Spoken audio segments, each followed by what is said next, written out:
Hello everyone, welcome to DevWave Diaries. If you're passionate about tech and eager to learn, you've come to the right place. In today's video, I'll be showing you how to create this type of animated website that responds to scroll, adding a dynamic touch to your web projects. Let's dive in. And this is part 1 of our animated website series, where we'll be creating the very first page of this website.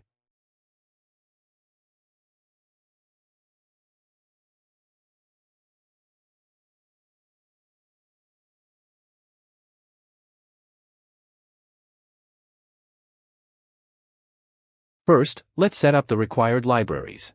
In my HTML code, I've already included a few CDNs, the GSAP core library, GSAP scroll trigger, and GSAP scroll smoother. I'll share all the CDN links in the description of this video so you can easily access them. To get the files, open the CDN.js website. Search for GSAP, and you'll land on the GSAP library page. From there, copy the very first CDN link. Next, scroll down a little until you see scrolltrigger.min.js. Copy that link as well, and paste both of them into your HTML, making sure they come before your main JavaScript file. For GSAP Scroll Smoother, you'll need to visit the official GSAP website. Click on the Quick Start button, and you'll find the script tag with the src attribute. Just create a script tag in your HTML, and paste that link inside. At the top of the file, you'll notice that I've also added the Cloudflare Font Awesome CDN link. To get the link, go to the CDN.js website and search for Font Awesome. From the search results, copy the very first link. Finally, paste it into your HTML file, make sure it comes before your CSS link line. Now we're ready to start coding. First, create a div with the ID smooth wrapper. Inside that, add another div with the ID smooth content. Next, create a div with the class name page1. Inside this, add another div with the class name content. Within the content section, create a nav tag. Inside the nav, add an anchor tag, and then place a div with the class name logo. In this logo section, you can type any website name you like, or simply copy the one I'm using. Next, create a div with the class name navigation. Inside it, add an anchor tag. Now, copy and paste this anchor tag 2 more times. You can do this quickly using Alt plus Shift plus the down arrow key. Finally, inside each of these 3 anchor tags, type the words history, products, and sustainability, 1 in each.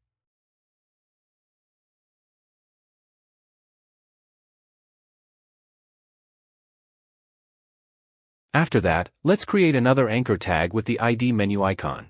Inside this tag, we want to place our menu icon. To do this, open the Font Awesome Icons website. In the search bar, type menu, then select the very first menu icon that appears. Copy its code and paste it inside the anchor tag with the ID menu icon. Next, create a div with the class name box. After this box div, add a video tag with the ID BG video. For the source of this video, select the bottle video file. After that, add a few attributes to the video: autoplay, muted, and plays inline.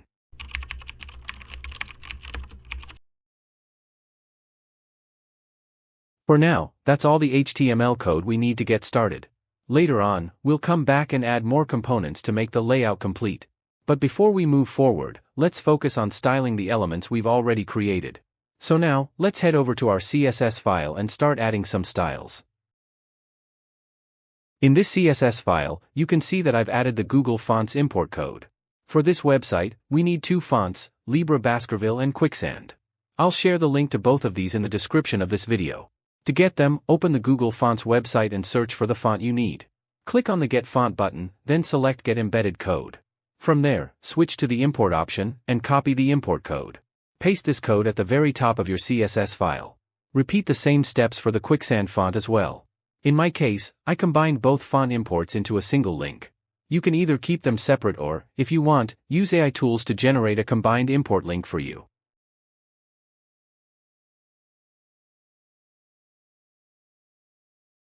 Now, from the Google Fonts website, if you scroll down a little, you will find the Quicksand font family line. Copy this line and paste it into a corner of your CSS file. In the same way, find Libra Baskerville and copy the 3 lines they provide. Paste those lines into a corner of your CSS file as well. We'll need these font family lines later as we move forward with the styling.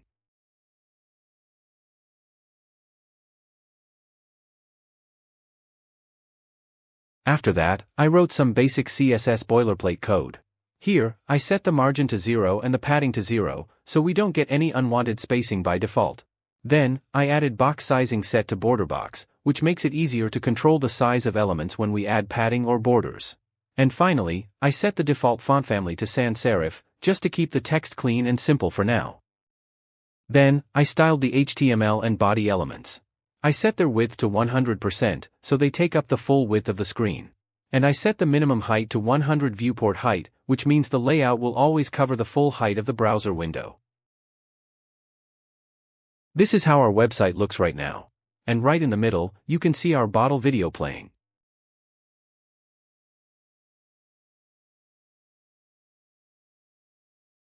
Next, let's add some style to the page 1 div. First, I set its position to relative. This will allow us to position other elements inside it more easily later on. Then, I gave it a width of 100% so it stretches across the entire screen. I also set the height to 100 viewport height, which makes sure this section always covers the full height of the browser window, no matter what device you're on. For the design part, I applied a background color with the hex code #0044AA, which gives it a deep blue shade. And finally, I set the text color to white so it stands out clearly against the blue background. After that, let's style the content div inside the page 1 section. I set its width to 100% so it spans across the full screen. And I set its height to 100 viewport height, which makes sure it always covers the full height of the screen. Then, let's style the nav tag. I set its position to relative, which allows us to place items inside it more flexibly if needed. Next, I gave it a width of 100% so it stretches across the full page, and a height of 5 rem, which creates a nice navigation bar. For layout, I used display set to flex. Then, I applied justify content set to space between, so the items spread out evenly, one on the left and the other on the right. I also set align items to center, so everything stays perfectly aligned in the middle vertically. Then, I added padding of 1 rem on the top and bottom, and 3 rem on the left and right. Finally, add z-index 1 to set the nav always stays on top of other elements.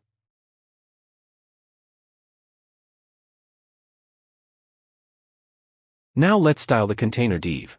We will set its position to relative. Then we will give it a width of 100% so that it covers the full width of the screen. For the height, we will use calc 100 viewport height minus 5 rem. We are subtracting 5 rem here because earlier we already set the navigation bar's height to 5 rem. This way, the container div will take up the remaining space below the navigation bar.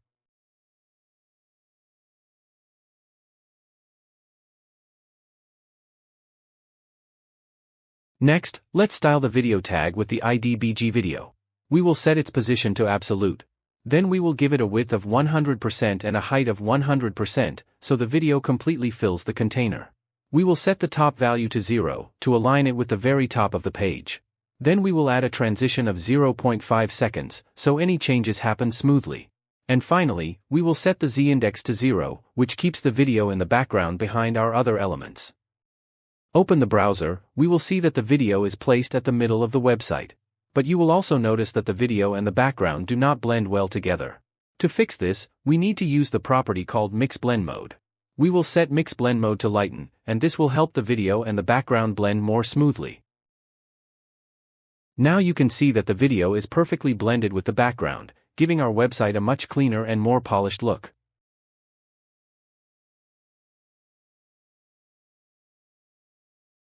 All the images and videos used in this website, I will be sharing them through a GitHub link. You can find that link in the description of this video.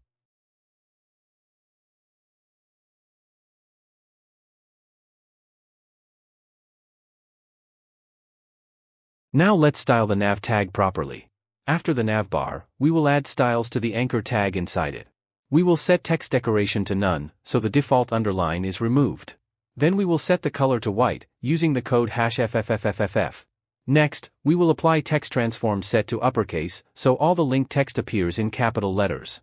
And finally, we will give it a font size of 1.1 rem, to make the links a little more readable.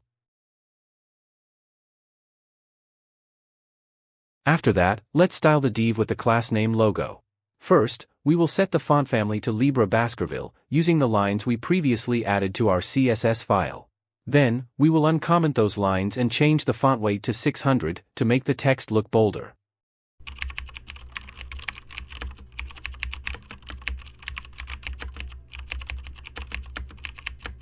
Next, we will set the font size to 1.4 rem.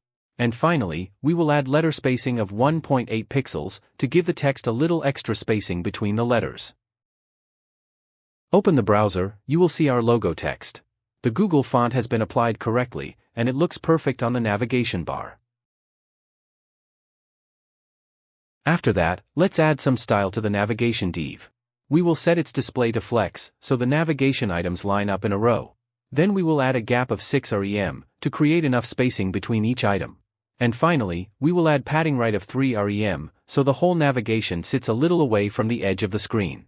Now, if we open the browser, we can see that our navigation bar looks good. But the menu icon is a little small, so we just need to adjust its size. To do that, we will select the menu icon using #menuicon_i. Then we will set its font size to 1.8 rem, which makes the icon more visible and balanced with the rest of the navbar.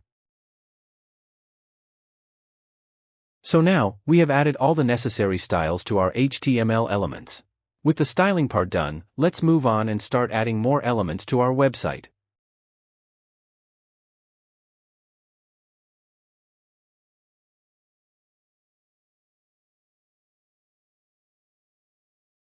First, let's create a div with the class name container. Inside this container div, we will create another div with the class name bottom. Now, inside the bottom div, we will add two more divs. One with the class name 1, and the other with the class name 2. Then, inside the div with the class name 1, we will create two more divs, one with the class name left, and another with the class name right. Now, inside the left div, we will create an h1 tag, and inside it, write any heading you want. You can either use your own text or simply copy what I write. After that, we will create a paragraph tag. Inside this paragraph, you can write any long text you want, or just generate some dummy text using Lorem. Next, we will create a div with the ID last text. Inside this div, we will add an h3 tag, and in it, we will write the word discover. And finally, we also want to add an arrow after this text. So, let's open the Font Awesome website and search for arrow. From the results, select the very first arrow icon and paste its code inside our HTML.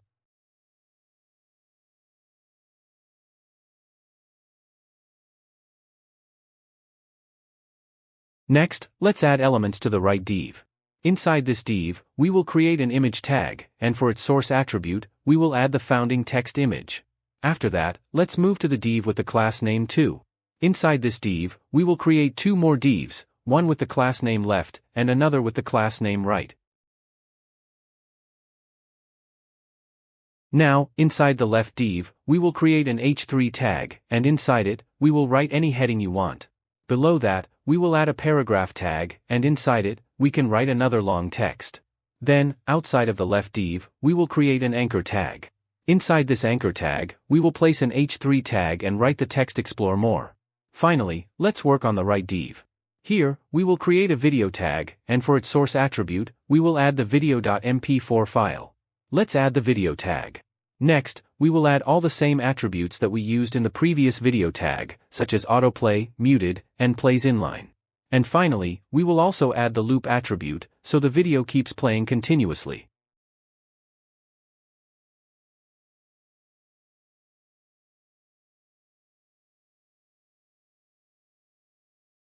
And that's all the code we need for the first page of our website.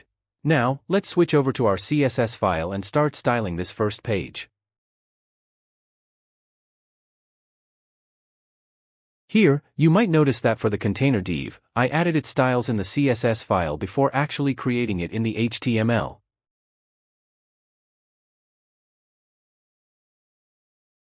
Now, if we open the browser, we can see how our website currently looks. We are going to style all the elements properly, but first, we need to fix the video, because it is overflowing outside the page. Next, let's style the right div inside the div with the class name 2. We will set its position to relative, give it a width of 14 rem and a height of 13 rem. Then, we'll add a border radius of 30 pixel to make the corners rounded. We'll also set overflow to hidden, so anything that goes outside this box will be clipped. And finally, we'll give it a z-index of 1 so that it stays above the background elements.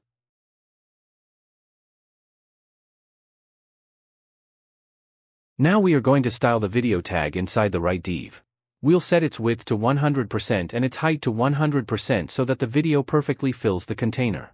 After that, we'll add object fit, cover so the video scales nicely without stretching, while keeping its aspect ratio. Open the browser, you will notice that our video is styled properly inside the box. It perfectly fits within the rounded container, and most importantly, it's not overflowing outside anymore. This makes the layout look clean and professional. So now we are going to style the bottom div inside the container div. We set its position to absolute so that it sticks nicely at the bottom of the container. Then we give it a width of 100% and a height of 85%, and place it at bottom 0. Next, we add a padding of 3 rem to create some space inside. For now, we set the background color to yellow so that we can clearly see this section while we are designing. Later, we will replace this temporary yellow background with something that matches the overall theme. Now let's remove the yellow background from the bottom div because that was only for demonstration purposes. We just wanted to clearly see its position earlier, and now that we know where it sits, we don't need the yellow anymore. After that, we move on to styling the div with class name 1 inside the bottom div. Here, we set its display to flex so that the elements inside can align side by side. Then, we use justify content, space between so the content inside spreads out evenly, one part going to the left and the other moving to the right, leaving a nice space in between. This makes our layout much cleaner and prepares the structure for the text and image we added earlier. Next, we will start by adding style to the left div that is inside the div with class name 1. For this left section, we set its width to 40% so that it only takes up a portion of the space, leaving enough room for the right side where our image will go. Next, we focus on the H1 tag inside this left div. For the font, we add the Quicksand font family line that we previously copied into our CSS file, so that our heading matches the design style we want. After that, we set the font size to 7 rem to make the heading really bold and stand out. Then, we reduce the font weight to 300, which makes the text thinner and gives it a modern, elegant look. Finally, we set the line height to 8 rem so that the text has enough vertical spacing and doesn't feel too tight. Open the browser, we can clearly see that our heading is perfectly styled. The Quicksand font gives it a clean and modern feel, while the large size makes it bold and attention-grabbing.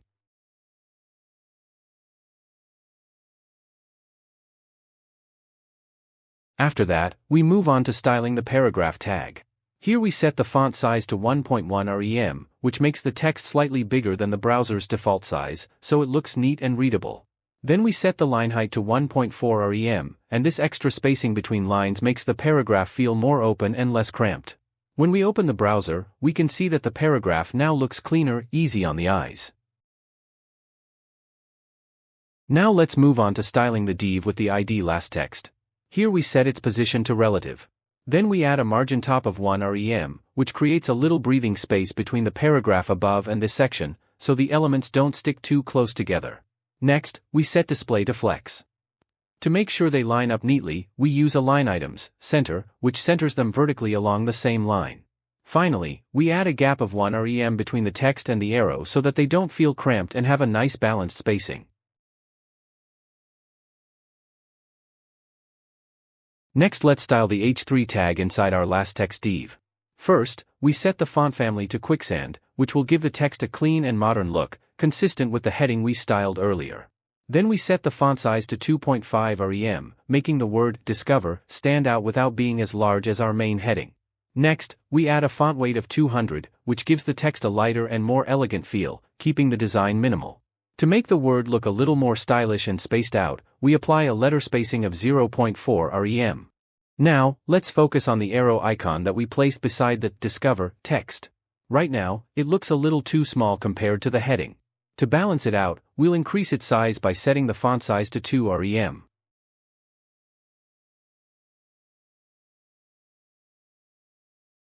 Now let's move on to the right div inside the one div. We'll start styling it by giving it a position, relative, so that if we later add any child elements, we'll have more control over their placement. Next, we set its width to 15 rem and height to 15 rem to give it a neat square shape. Then, we add a 3-pixel solid white border to make it stand out against the background. To soften the corners, we apply a border radius of 30 pixels which gives it a rounded and modern look. Finally, we'll hide anything that overflows beyond this box by setting Overflow, Hidden.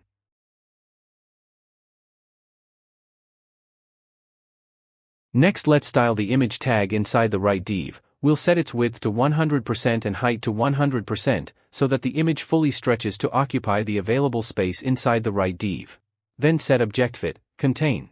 This makes sure the entire image fits inside the box while maintaining its original aspect ratio. If the image doesn't completely fill the box, we might see some empty space around it, but the image itself won't look stretched or squished. Now we are going to style the div with the class name 2 inside the bottom div.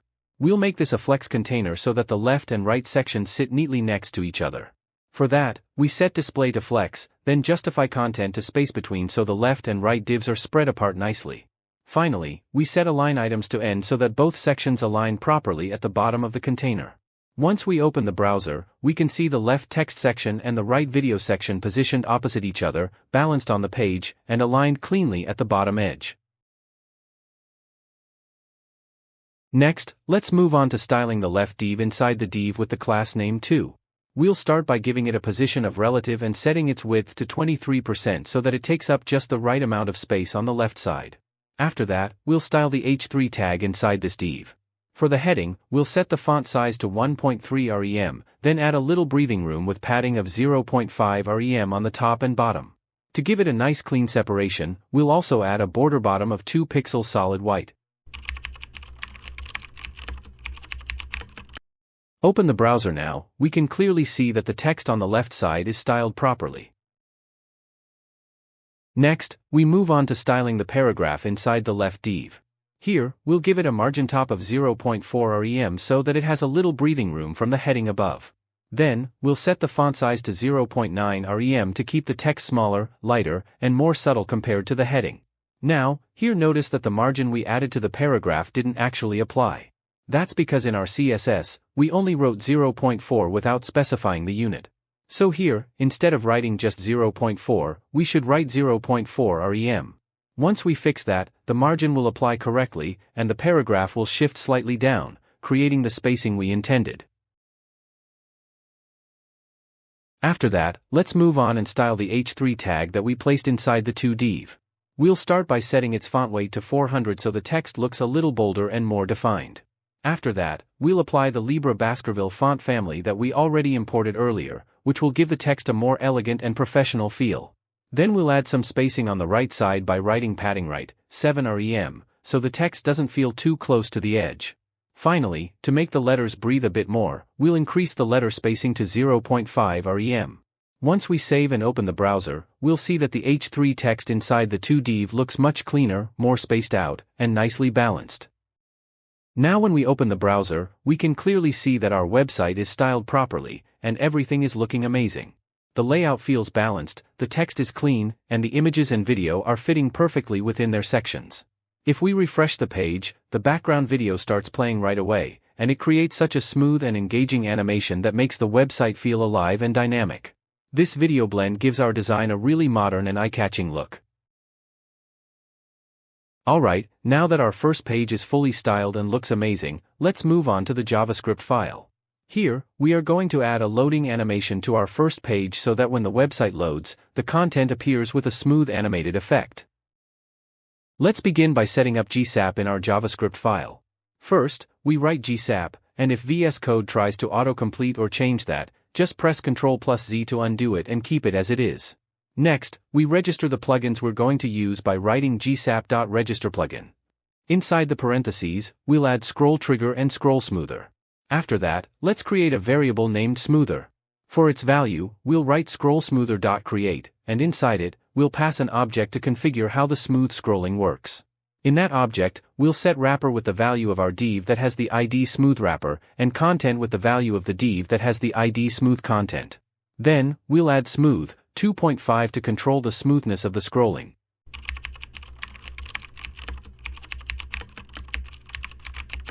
Smooth touch 0.1 so it feels natural on touch devices, and finally effects true so we can use additional effects later. This will prepare our page for smooth scrolling animations before we start adding the actual loading animation. Now that we've set up our smooth scrolling, the next step is to create a timeline that we can use to control our animations. We start by making a variable called TL. For its value, we assign gsap.timeline. This timeline will allow us to chain multiple animations together in a smooth sequence, instead of writing them separately.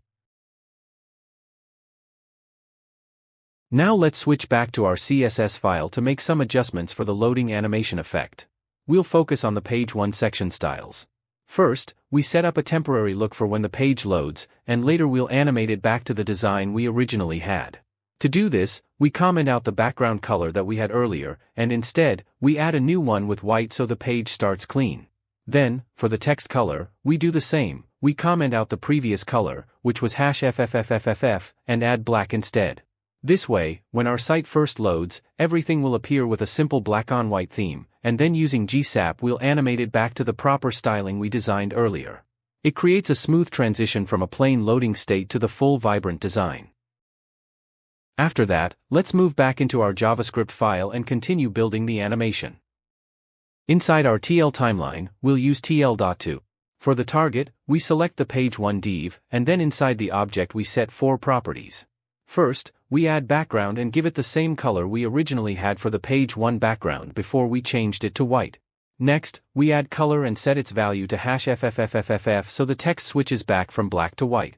With this, the page will start with a clean white background and black text. Include a delay of 1 second. Also add a duration of 1 second. This makes sure the background and text color transition smoothly over 1 second instead of changing instantly. Open the browser, we can clearly see how smoothly our website's color transitions from white to blue. The 1 second duration along with the delay makes the effect feel polished and elegant. Open the inspect window and select the page 1 div, then turn off the background color. We notice that the background video also disappears. This happens because our video background is transparent, so without a proper background color applied, the video blends away. To test this, if we temporarily set the background to yellow, we can clearly see the video still playing. The issue comes from the fact that with a transparent video and a white background, the video becomes invisible, which is why it looked like it was removed. At the very beginning, we want only a small portion of the background video to be visible, almost like a preview effect. To achieve this, we style the box div.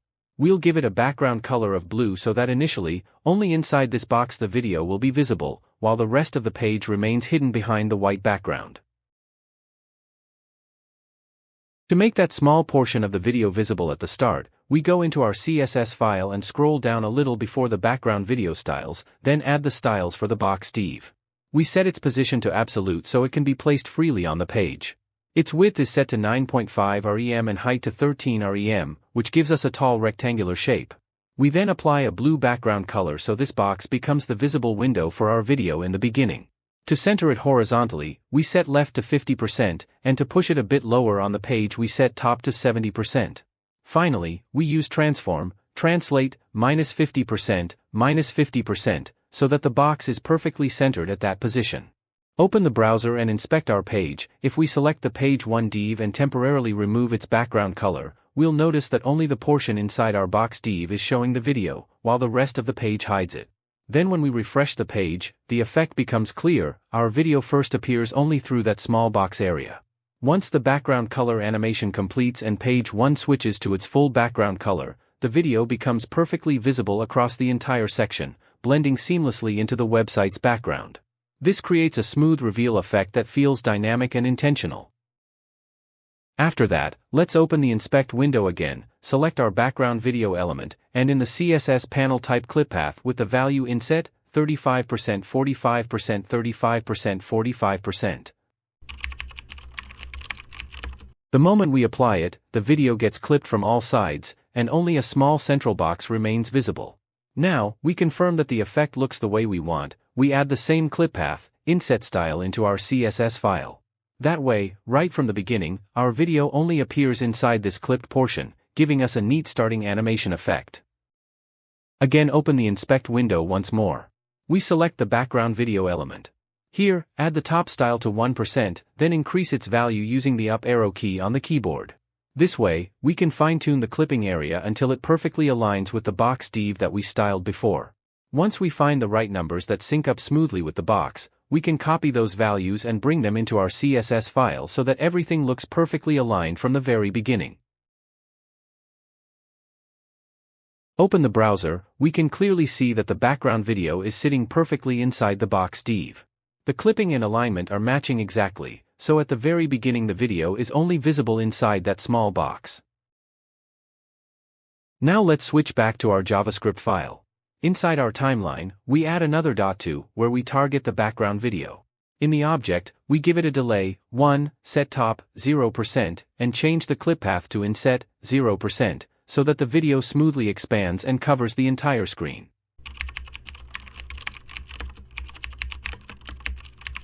But since we want this video animation to run together with the page 1 div background color change, we add a label. To do this, after defining the object in both .to methods, we simply add a as a label. This way, both the background color transition of page 1 and the background video expansion animation will start at the same time, perfectly synced together. Open the browser and you will see that at first our video appears only inside the small box, but right after that, as the background color starts changing, the video expands smoothly and covers the entire website. Next, we want to add styles to left side text. So, let's move back into our CSS file and find the styles for the h1 tag inside the left div. Now we'll add position, relative, then set left to 75% and bottom to 55%. This will shift our heading towards the top right position, preparing it for the upcoming animation effect. Open the browser and you will notice that our text is now positioned towards the top middle of the page. Next, let's apply the same styling to the paragraph text as we did for the h1 tag. For that, go to the paragraph styles and set position, relative, then add left, 75% and top, 55%. This will align the paragraph text in the same shifted position, keeping both our heading and paragraph consistent in placement.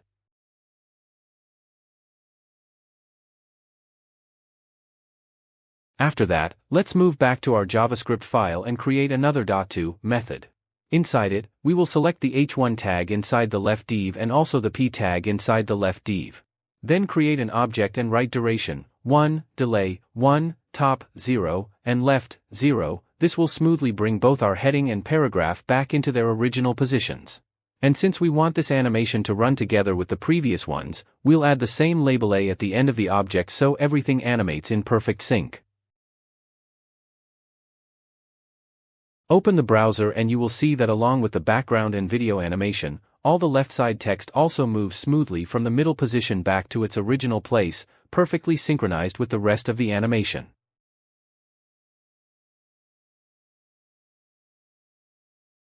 Open the CSS file again, and locate the styles written for the anchor tag. From there, comment out the existing color, #FFFFFF, line, and right after that, add a new line with color, black. This will ensure the anchor text appears in black instead of white. Now move back to the JavaScript file and create another .to method. Inside it, select the anchor tag, then pass an object where you set color, #FFFFFF, and delay 1. Also don't forget to add the label A to sync it with previous animations. This way, after the initial delay, the anchor text smoothly transitions from black back to white. Open the browser and you will notice that along with the background, video, and text animations, all the navigation text also transitions smoothly from black to white, creating a perfectly synced effect across the entire first page.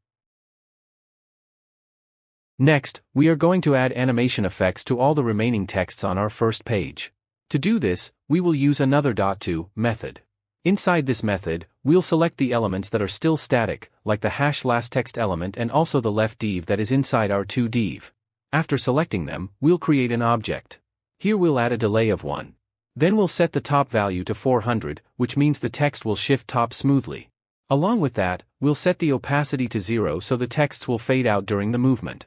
Then, we'll give this animation a duration of 1 second to keep it quick and fluid.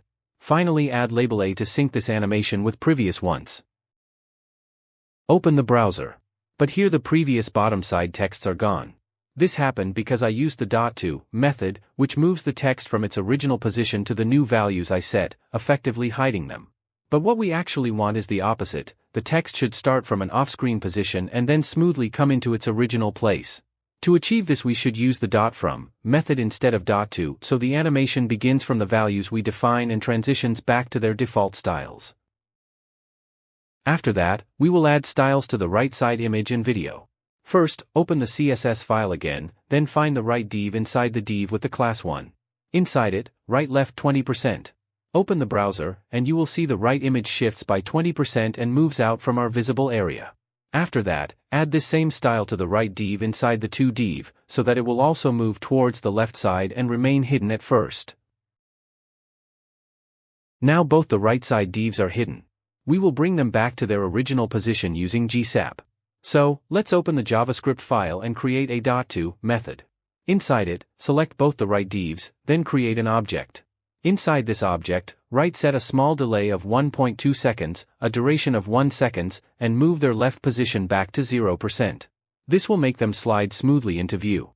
Finally, to make sure this animation plays in sync with the other elements, like the background color, video, and text animations, we'll add the same label A. Next, let's add a little more polish to the right side elements. For this, we'll go back to our CSS file and set both of the right divs to opacity, 0, this way, they'll start completely hidden. After that, inside our GSAP code, we simply add opacity, 1 to the animation object. This makes the elements not only slide back to their original position, but also fade in beautifully. The combination of movement and opacity transition creates a seamless fade-in effect, making the whole animation look smooth and engaging. And that's all for today. Now you can see we've successfully built an amazing animated landing page for our website. With smooth background transitions, synced text and video effects, and beautifully styled elements, the whole design feels dynamic and engaging. Also, those who watched the video till the end, please leave a comment for part 2 or share your thoughts, that way I'll know how many of you actually reached the end. If you enjoyed this tutorial and found it helpful, please give us a thumbs up and hit that subscribe button to stay updated with all our latest content. Your support helps us create more exciting and valuable videos. Thanks for watching, and see you in the next episode of DevWave Diaries.